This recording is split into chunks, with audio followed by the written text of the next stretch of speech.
Hi friends, good morning. வாங்க Kongu special அரிசி பருப்பு சாதம் செய்வது எப்படின்னு பார்க்கலாம்.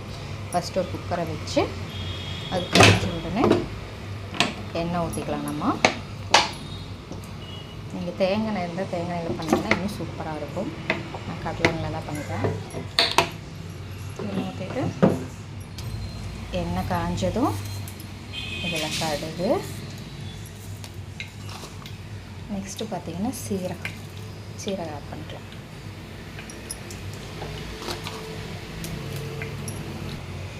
கடுகு பொரிஞ்சது தட்டி வச்ச பூண்டு மிளகா ஆட் பண்ணிக்கலாம். நெக்ஸ்ட்டு பார்த்திங்கன்னா கருவேப்பிலை,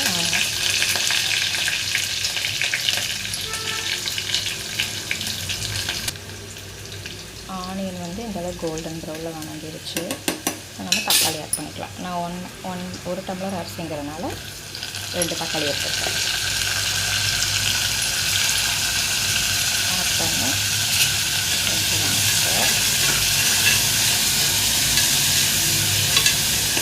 தக்காளி வணங்குறதுக்காக நம்ம உப்பு ஆட் பண்ணுறோம். நெக்ஸ்ட்டு பார்த்திங்கன்னா மஞ்சள் தூள் இந்த அளவுக்கு ஆட் பண்ணுறோம்.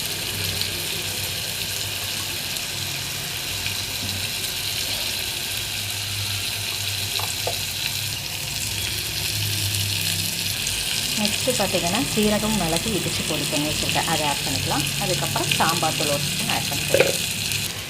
பார்த்திங்கன்னா சாம்பார் தூள் ஒரு ஸ்பூன் ஆட் பண்ணியிருக்கேன். நான் இதை நல்லா கிளறி விட்டுக்கலாம். ஃப்ரெண்ட்ஸ் பார்த்திங்கன்னா தெரியும், தக்காளி நல்லா வணங்கிடுச்சு. இப்போ நான் வந்துட்டு ஒரு டம்ளர் அரிசிக்கு தண்ணி 2 டம்ளர் ஊற்றுறேன். இப்போ பார்த்திங்கன்னா அரிசியும் பருப்பும் ஊற வச்சு எடுத்துட்டேன்.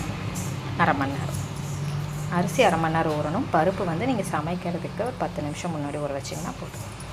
பருப்பு ரொம்ப ஊறக்கூடாது. பார்த்திங்கன்னா அரிசியும் பருப்பும் நான் போட்டுட்டேன் ஃப்ரெண்ட்ஸ். ஸோ தண்ணி நல்லா கொதிச்சிருச்சு. இப்போ நம்ம குக்கரை மூடி வச்சு 2 விசில் விட்டு எடுத்துக்கலாம். எடுத்தால் சுவையான அரிசி பருப்பு சாதம் தயார்.